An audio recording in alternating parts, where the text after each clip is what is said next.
Bonjour, c'est Aliénor Maroc et je suis ravie de vous retrouver pour le chapitre 5 des Anges d'acier qui s'intitule Le sens de la vie. Je ne l'ai pas rappelé dans les quelques chapitres précédents, mais je tiens à dire que je détiens les droits sur ce roman et que je n'accepte pas qu'il soit emprunté. Donc aujourd'hui, c'est Saint-Ange qui va nous raconter un petit peu ce qui se passe et sa vision des choses.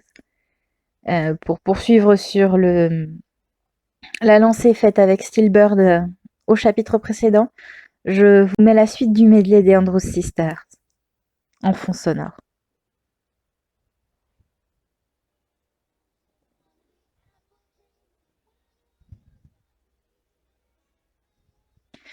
Je veux dormir, mais je ressasse, comme souvent en retour de mission.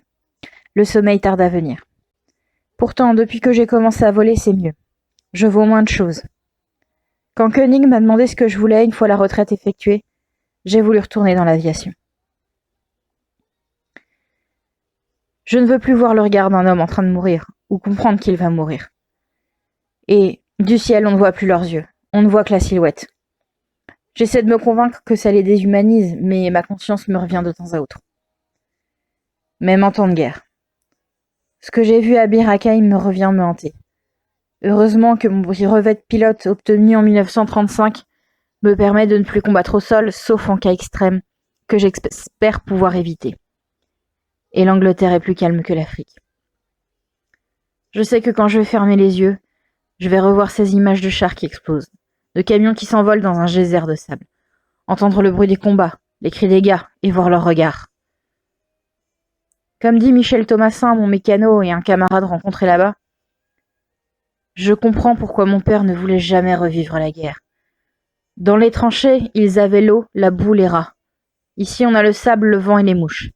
Et encore, tout ça n'a pas duré 4 ans, ni même 4 semaines. Alors quand on en débriefe en officiel avec Koenig et d'autres sous-officiers, on a soulevé la question d'avoir une aviation plus fournie. Parce que ça nous aurait été bien utile. Il a utilisé la suggestion et appuyé ma demande de l'y intégrer. Et j'ai pu y faire recruter Michel, qui est un excellent pilote. Mal employé actuellement, mais bon. Allez leur faire comprendre qu'un noir peut tenir un manche aussi bien qu'un blanc. Donc j'ai un excellent pilote qui me sert de mécano, et un abruti arrogant et condescendant au possible qui me sert de copilote et fait moyennement son travail. Un autre qui est prometteur, c'est le gosse.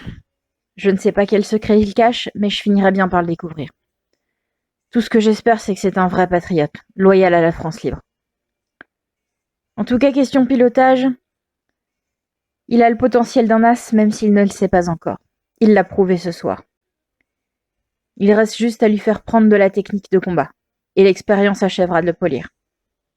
Je pense que je vais tenter de lui attribuer Michel sur certains de ses vols avec son 720, histoire d'en apprendre un peu plus sur lui indirectement. Il s'en méfiera moins que de moi ou de Steelbird. Il se met en défense dès qu'il voit l'un de nous deux.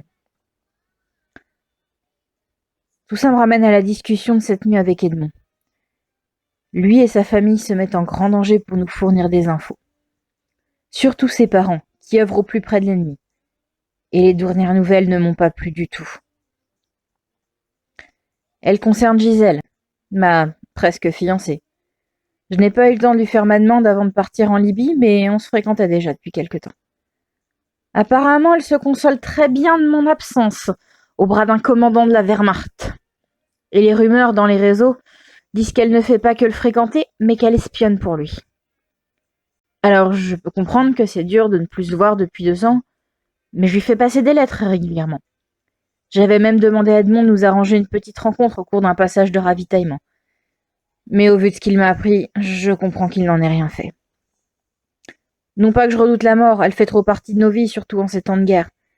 Et particulièrement dans le semblant d'armée que nous nous efforçons de constituer le plus réglementairement possible. Aurais-je peur le moment venu ? Probablement.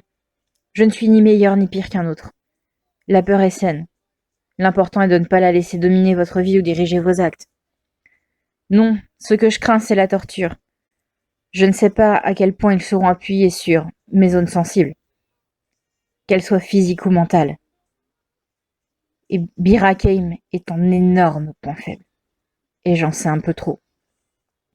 Les emplacements de nos bases, une grande part de nos effectifs aériens, notre inventaire, une partie de nos plans et stratégies sur les missions à venir, et surtout, le plan qui commence à se dessiner dans la tête de certains.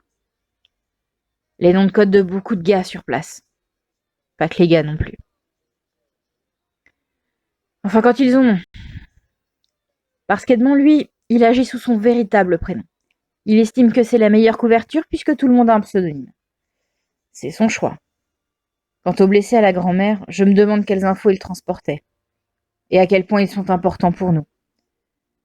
Enfin. Le gars a l'air d'avoir de bonnes chances de s'en tirer et de garder sa jambe. Berthier a eu l'air de prendre la mesure des choses et c'est tant mieux.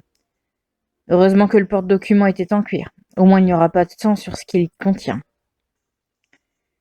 Perdu dans mes pensées, je finis par m'endormir. J'ai rêvé de ma conversation avec Edmond. Je l'ai un peu malmené. On devait prendre que la mallette normalement. Je ne veux pas prendre de passagers. Je n'ai rien de prévu pour les installer. Ils voyageront assis par terre. Il faut les évacuer.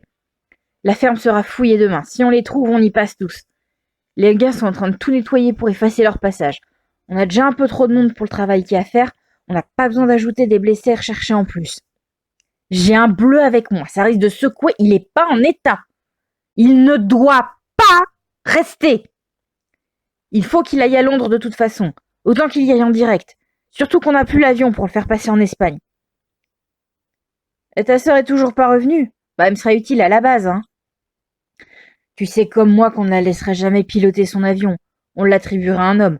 Et elle vous ferait la vie infernale pour ça, après avoir arraché les yeux de celui qui aurait piqué son de Watt. Quand tout ça sera terminé, il faudra que tu me présentes ce phénomène. As-tu des nouvelles de Gisèle? Pas des bonnes. Elle parade depuis un peu plus d'un mois au bras du commandant qui a réquisitionné notre maison à Chantenay. Je suis désolé, vieux. Ça explique pourquoi j'ai plus de lettres. Rassure-moi, elle nous donne les infos qu'elle peut récolter. Non, c'est à lui qu'elle les donne. Et il n'est pas de ceux qui nous désaident, parce qu'il y en a quand même quelques-uns. Des infos pour le retour? Si ça doit changer ton plan de vol, il y a de nouvelles batteries anti-aériennes au sable. Noté. Tu te renseigneras plus en avant sur Gisèle? J'essaierai, mais n'espère pas trop. Je me réveille en sursaut. Je jette un œil à ma montre, il est 9h30. Je vais aller voir ce qui se passe sur le terrain de tir, histoire de voir qui de Steelbird ou du gamin subit l'autre. Sauf que sur le chemin, je suis réquisitionné par la RAF.